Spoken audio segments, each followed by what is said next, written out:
میں بہک سکوں یہ مجال کیا میرا رہنما کوئی اور ہے۔ الحمدللہ رب العالمین والصلاة والسلام علی سید الانبیاء والمرسلین اما بعد فاعوذ باللہ من الشیطان الرجیم بسم اللہ الرحمن الرحیم۔ الحمدللہ الہادی پروگرام میں قرآن عظیم کی عظمت پر مشتمل، عظمت کے بیان پر مشتمل آیات کے سلسلے میں یا آیات پر درس قرآن کا سلسلہ جاری تھا، اور ہم نے آپ کو بتایا تھا کہ قرآن عظیم یقیناً اللہ تبارک و تعالیٰ کا کلام ہے، اور خود اللہ تعالیٰ نے قرآن عظیم میں ایسے دلائل قائم کر دیے ہیں کہ اگر کوئی شخص دل سے بغض، کینہ، حسد وغیرہ دور کرنے کے بعد دقت نظری سے اور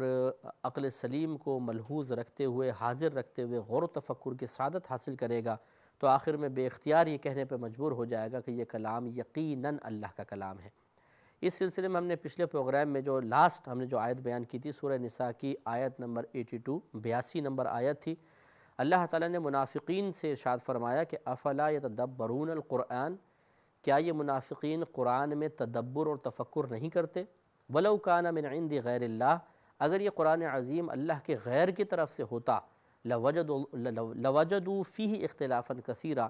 تو یہ منافقین ضرور اس میں بہت زیادہ اختلاف پاتے۔ اب اختلاف کی نوعیتیں کیا ہیں وہ انشاءاللہ ہم بعد میں عرض کریں گے، لیکن ہماری گفتگو فی الحال یہ چل رہی تھی کہ مفسرین نے بیان فرمایا کہ اس میں بظاہر قرآن کے بارے میں کلام ہے، لیکن حقیقتاً نبی کریم صلی اللہ علیہ وسلم کی نبوت کی صحت کو بیان کیا گیا ہے، آپ کی نبوت پر دلائل قائم کیے گئے ہیں۔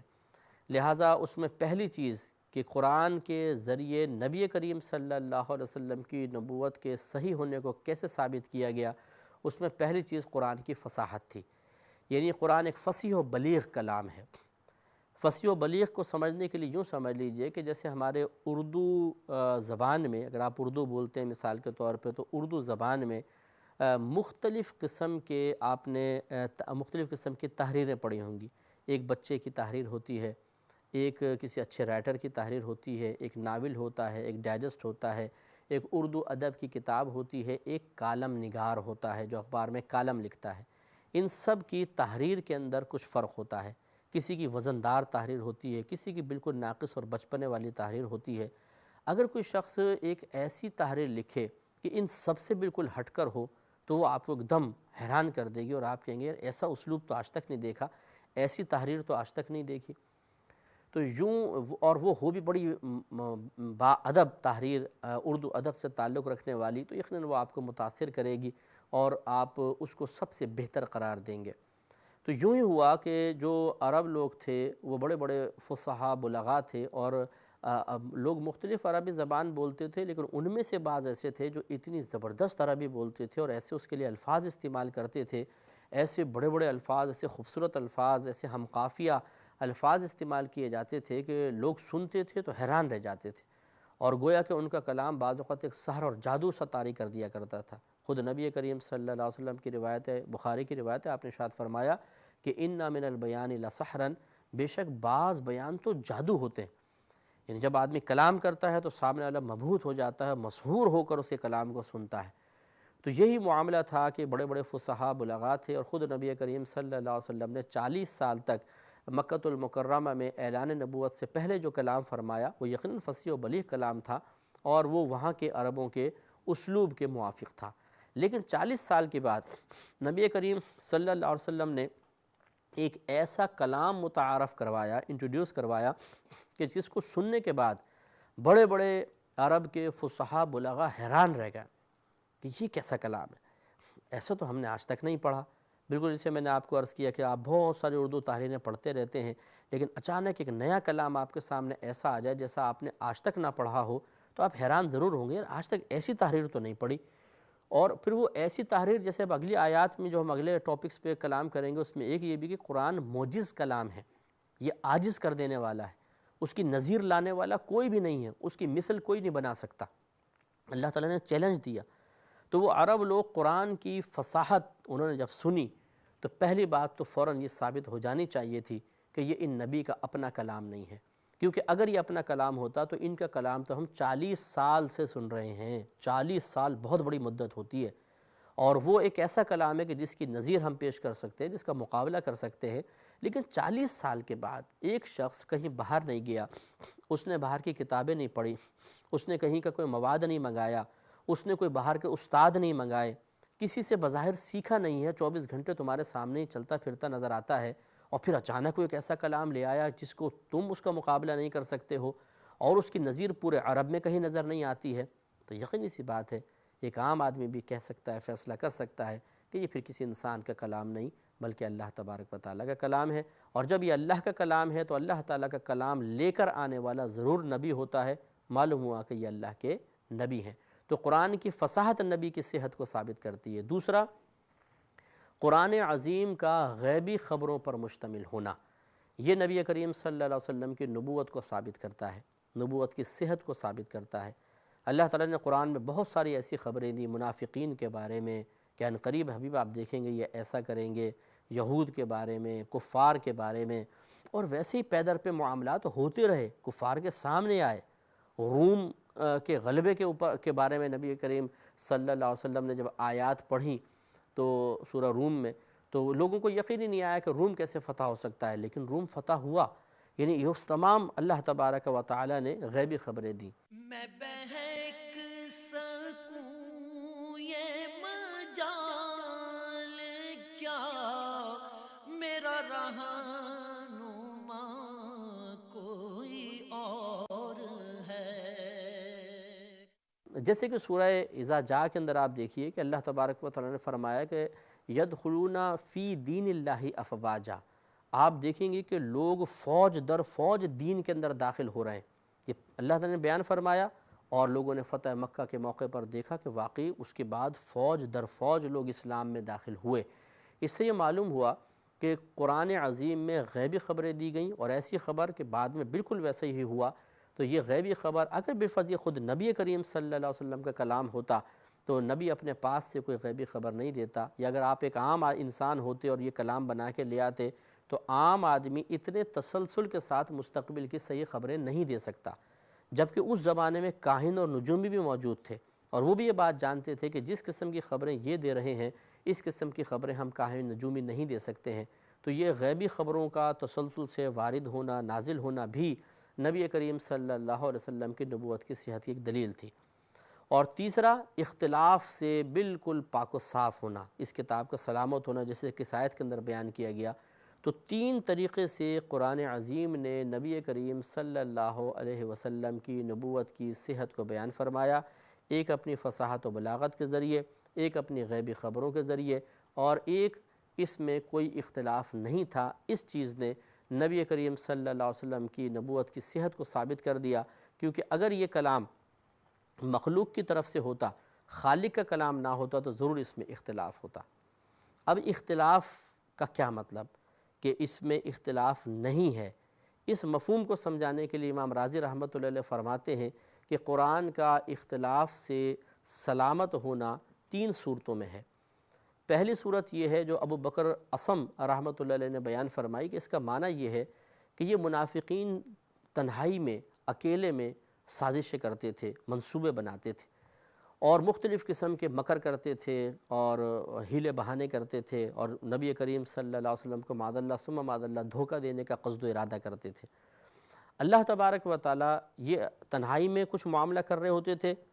اللہ تعالیٰ اپنے حبیب کریم صلی اللہ علیہ وسلم کو تمام چیزوں کی اطلاع دے دیا کرتا تھا کہ آج انہوں نے ایسا منصوبہ بنایا ہے، حبیب آپ دیکھیں گے کہ ان قریب ایسا کریں گے، ان قریب ایسا کریں گے.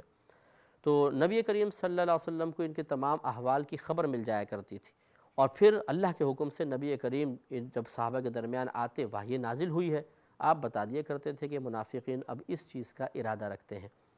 تو یہ کہتے ہیں کہ پھر یہ منافقین مجبور ہو جاتے تھے اقرار کرنے پر کہ ہاں یہ صحیح کہہ رہے ہیں، ہم نے ایسا ہی کیا ہے. کیونکہ ویسے ہی ان کے ساتھ بعض اوقات ہو جانے کے بعد سرکار بتاتے تھے کہ یا صحابہ کو بتا دیا، پھر واقعی بعد میں ایسا ہوا، پھر منافقین پہ ظاہر ہوا کہ نبی کریم صلی اللہ علیہ وسلم نے تو پہلے اس بات کی خبر دے دی تھی، تو مجال انکار نہیں تھی. تو یہ کہتے ہیں کہ پس اگر اللہ تعالیٰ کے اب کہنے کا مطلب یہ ہے کہ اگر یہ مخلوق کا کلام ہوتا تو کبھی تو ایسا ہوتا کہ جو انہوں نے منصوبہ بندی کی ہے نبی کی خبر اس کے خلاف نکل آتی، یعنی انہوں نے کچھ اور منصوبہ بنایا، نبی کریم کو اور اطلاع دیتے، لیکن آپ دیکھیں گے کہ اس میں کوئی اختلاف نہیں ہوگا، جیسا انہوں نے کیا یا منصوبہ تھا ویسا نبی کریم نے خبر دی۔ اس سے معلوم ہوا کہ جس کلام کے ذریعے نبی کریم صلی اللہ علیہ وسلم خبر دے رہے ہیں یقیناً وہ مخلوق کا کلام نہیں، وہ خالق کا کلام ہے، اس لیے کہ اگر خالق کا کلام نہ ہوتا، مخلوق کا ہوتا، تو کبھی نہ کبھی تو ایسا ہوتا کہ اس کلام میں، جس میں منافقین کے بارے میں خبر دی جا رہی ہے اور منافقین کی منصوبہ بندی میں کوئی تو ٹکراؤ پیدا ہوتا۔ منافق کہتے ہیں کہ نہیں ہم نے تو ایسا نہیں کیا، غلط خبر دے رہے ہیں، کبھی بھی مجال انکار نہ ہو سکی۔ اس سے معلوم ہوا کہ اس کلام میں کوئی اختلاف نہیں۔ کوئی اختلاف نہیں کا مطلب کیا ہے کہ اگر یہ غیر کی طرف سے ہوتا تو جو ان کے منافقین کے بارے میں غیبی خبر دی جا رہی ہے، اس غیبی خبر میں اور عمل منافقین میں ضرور اختلاف ہوتا، یہ مختلف ہوتے، لیکن چونکہ نہیں ہوا تو اس سے معلوم ہوا کہ یہ اللہ تبارک و تعالیٰ کا ہی کلام ہے۔ دوسرا جس کی طرف اکثر یہ کہتے ہیں کہ متکلمین اس طرف گئے ہیں کہ اگر یہ اللہ تبارک و تعالیٰ کے علاوہ کسی اور کا کلام ہوتا تو قرآن عظیم ایک ضخیم کتاب ہے، بڑی کتاب ہے، اور ایسا ہوتا ہے کہ جب انسان اگر کوئی کتاب لکھتا ہے، بڑی کتاب، تو اس کا ایک مضمون کہیں دوسرے مضمون سے ٹکرا جاتا ہے، ایک سوچ دوسری سوچ سے ٹکرا جاتی ہے، ایک بات دوسری بات سے ٹکرا جاتی ہے۔ یہی وجہ ہے کہ خود ہم بھی چونکہ اس علمی فیلڈ میں ہیں تو ہم نے دیکھا ہے کہ جب کسی مصنف کا تعاقب کیا جاتا ہے، اسی گرفت کرنا مقصود ہوتا ہے، تو اس پر ایک الزام یہ بھی بعض اوقات لگا دیا جاتا ہے کہ آپ نے فلاں صفحے پہ تو یہ بات لکھی تھی اور فلاں جگہ جا کے آپ نے اپنی بات کے خلاف کر دیا، ایسا کثیر ہوتا ہے۔ تو اللہ تعالیٰ نے گویا کہ یہ بات بیان فرمائی کہ اگر یہ اللہ کا کلام نہ ہوتا، مخلوق کا کلام ہوتا، تو جس طرح مخلوق میں سے کوئی شخص ایک بڑی موٹی کتاب لکھے اور اس کو پھر یہ یاد نہیں رہتا کہ میں نے کس جلد میں کیا بات لکھ دی ہے، بسا اوقات آگے چل کر وہ اس کے خلاف بات لکھ دیتا ہے، اسی طرح تم قرآن کے اندر بھی مختلف قسم کے اختلافات پاتے، لیکن تم دیکھتے ہو کہ اس میں کوئی اختلاف نہیں، شروع سے لے کر آخر تک دیکھ لو، کوئی ایک بات بھی دوسری بات سے ٹکراتی ہوئی نظر نہیں آتی، تو معلوم ہوا کہ یہ اللہ کا کلام ہے، کسی مخلوق کا کلام نہیں ہے۔ تیسری بات انہوں نے بیان فرمائی کہ تیسرا یہ ہے کہ قرآن اختلاف سے بالکل سلامت ہے۔ اس کا مطلب یہ ہے کہ شروع سے لے کر آخر تک آپ قرآن کو دیکھ لیں، جیسی فصاحت و بلاغت قرآن میں شروع میں ہے، آخر تک وہ فصاحت و بلاغت قائم رہی ہے۔ آپ کسی بھی مصنف کی عام انسانی کتاب اٹھا کے پڑھ لیں، ایک صفحہ پڑھیں گے بہت لطف آئے گا، کیا تحریر کی ہے، کیا بات لکھی ہے۔